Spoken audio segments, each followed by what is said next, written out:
सो finally Crunchyroll anime awards 2025 के winners अब हमारे सामने हैं, जिसका इंतजार एक एनिमे फैंस को हर साल रहता है। लेकिन इस साल का ये क्रंची रोल एनिमे अवार्ड्स काफी खास था और उसकी एक नहीं बल्कि मल्टीपल वजह थी, जिसकी बात आज हम इस वीडियो में करने वाले हैं। सो क्रंची रोल एनिमे अवार्ड्स का 9th एडिशन काफी खास था, जिसकी सबसे बड़ी वजह थी इसका सिलेक्टिव पीरियड, जो टोटल 15 महीने का था। यानी इस साल के एनिमे अवार्ड में 1 अक्टूबर 2023 से लेकर 31 दिसंबर 2024 तक के एनिमे को सिलेक्ट किया गया था, जिनमें से कुछ ने अपनी जगह नॉमिनेशन में बनाई और कुछ विनर्स हुए। जबकि इससे पहले सिर्फ 1 अक्टूबर से लेकर 31 सितंबर तक के ही एनिमे को सिलेक्ट किया जाता था, जिस वजह से ही फैंस अक्सर अपने फेवरेट एनिमे के नॉमिनेशन को लेकर कंफ्यूज रहते थे। जिसे देखते हुए क्रंची रोल ने ये डिसीजन लिया कि अगले साल से सिर्फ उन्हीं एनिमे को सिलेक्ट किया जाएगा जो 1 जनवरी से लेकर 31 दिसंबर के बीच में ब्रॉडकास्ट हुए हो, चाहे वो सिर्फ एक ही एपिसोड क्यों ना हो। यानी अब से क्रंची रोल भी फैंस की तरह एनिमे कैलेंडर को फॉलो करेगा, winter, spring, summer and fall, ताकि फैंस को कोई मिसअंडरस्टैंडिंग ना हो अपने फेवरेट एनिमे को लेकर। इसके अलावा जो इस एनिमे अवार्ड को खास बनाता है वो है इस बार कुछ न्यू कैटेगरीज का ऐड होना,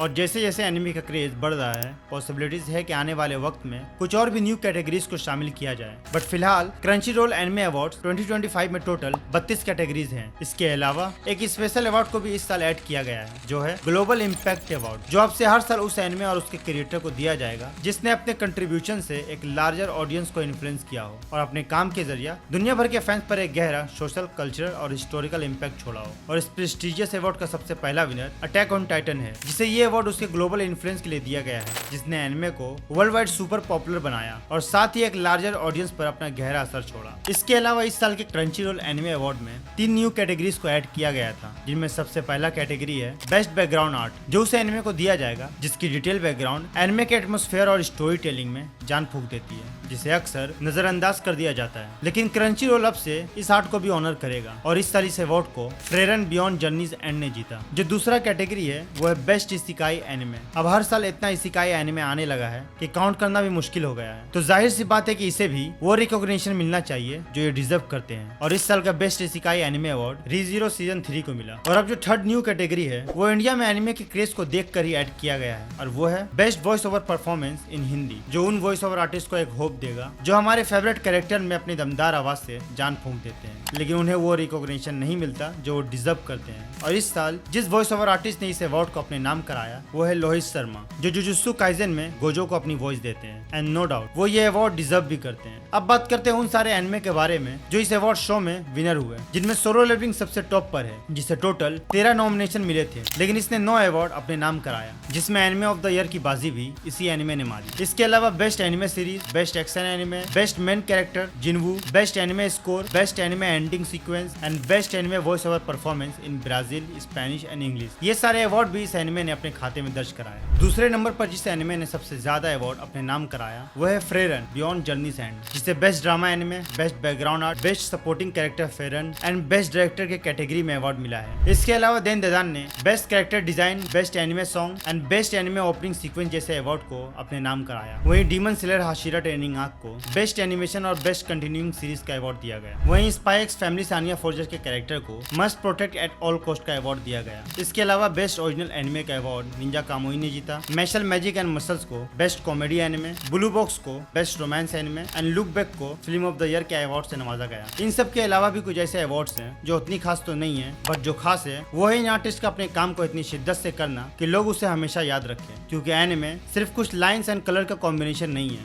बल्कि कुछ लोगों के लिए ये इमोशन है और कुछ लोगों के लिए इंस्पिरेशन। सो ये थी एक in detail talk about Crunchyroll anime award 2025 with all major and minor updates. बाकी आपकी क्या राय है इस न्यू कैटेगरी पर और क्रंची रोल के नए रूल्स पर? Do let us in comment. तब तक के लिए be happy, be safe, bye.